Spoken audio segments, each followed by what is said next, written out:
ये कॉन्स्टिट्यूशन के खिलाफ है। ये इन्होंने कहा, ये पहले ही कह रहे थे कि कॉन्स्टिट्यूशन को हम चेंज करेंगे, ये इसके खिलाफ है, अंबेडकर जी के खिलाफ है, उनकी विचारधारा के खिलाफ है। इनका पूरा का पूरा काम अंबेडकर जी ने जो किया और जो कॉन्स्टिट्यूशन है उसको खत्म करने का है, तो सब पूरा देश जानता है। नहीं, कांग्रेस ने तो कभी भी जिंदगी में बाबा साहब अम्बेडकर को सही मायने में सम्मान नहीं दिया है, ना उनको कभी पार्लियामेंट में आना दिया। आप अगर अमेरिका का हिस्ट्री देखेंगे तो अमेरिका में जो घटनाकार थे जेफरसन, उनको परमानेंट सीनेट पोस्ट दिया, और यहाँ बाबा साहब अम्बेडकर ने जिन्होंने घटना ली जिसके वजह से नेहरू पंतप्रधान हो गए, मगर वही नेहरू ने बाबा साहब अम्बेडकर को गिराने के लिए इतने पॉलिटिक्स किए कि बाबा साहब अम्बेडकर कभी भी पार्लियामेंट में न आ जाए, इसकी कोशिश हर टाइम की है। ये बात 100% सही है, इसमें कोई दो राय नहीं है। बाबा साहब जो चाहते थे, बाबा साहब ने बहुत सारे नेहरू जी को सल्ले दिए, मगर कभी उन्होंने माने नहीं। बाबा साहब ने इतना जाके भी कहा कि नेहरू जब भी वहाँ 1950 की बात है, नेहरू तभी चाइना में माओ थे, अब माओ के प्यार में बहुत ये हुए थे, और पंचशील के तत्वों पे वो दोनों की मैत्री थी। तभी बाबा साहब ने स्टेटमेंट किया था कि मैं आगे जाके बुद्धिज़्म ले रहा हूँ, और पंचशील का तत्वज्ञान है बुद्धिज़्म में है, और ये धर्म का तत्वज्ञान है।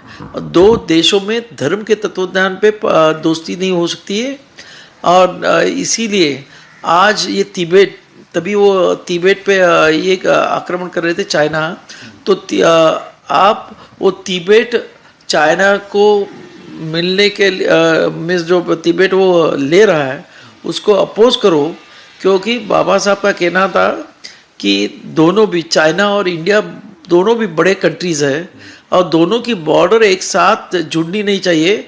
ये जो बाबा साहब ने उनके लेटर में लिखा है, बफर स्टेट्स में छोटे छोटे जो स्टेट्स है, देश है, वो ये दोनों बड़े देश के बीच में रहने चाहिए, जिसके वजह से इनके आपस में बॉर्डर्स मिलेंगे नहीं, तो आपस में कभी तनाव होगा नहीं, आपस में लड़ाई नहीं होगी।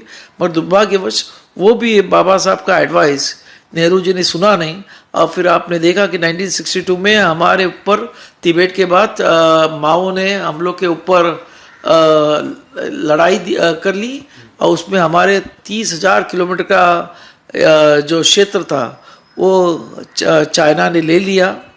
तो ये, और अब ये तो अरुणाचल में भी वो अपना हक बताने जा रहे हैं। तो ये जो हो रहा है ये दुर्भाग्य की बात है। बाबा साहब की अगर सोच, बाबा साहब के विचार हो, अगर वो सही मायने में तभी की कांग्रेस अपनाती तो ये देश का नक्शा अलग होता, ये देश की तरक्की अलग इस पे स्टेज पे होती, और ये देश अभी कब का महासत्ता बन चुका था। ये तो पॉलिटिक्स है उनका, और कुछ नहीं। मैं यही समझता हूँ कि पॉलिटिक्स के सिवा और कुछ नहीं करे। हाँ, वही दिखा हुआ है पॉलिटिक्स से। जब भी बाबा साहब जिंदा थे तभी उनको कभी उन्होंने सम्मान नहीं दिया, और आज दे रहे हैं।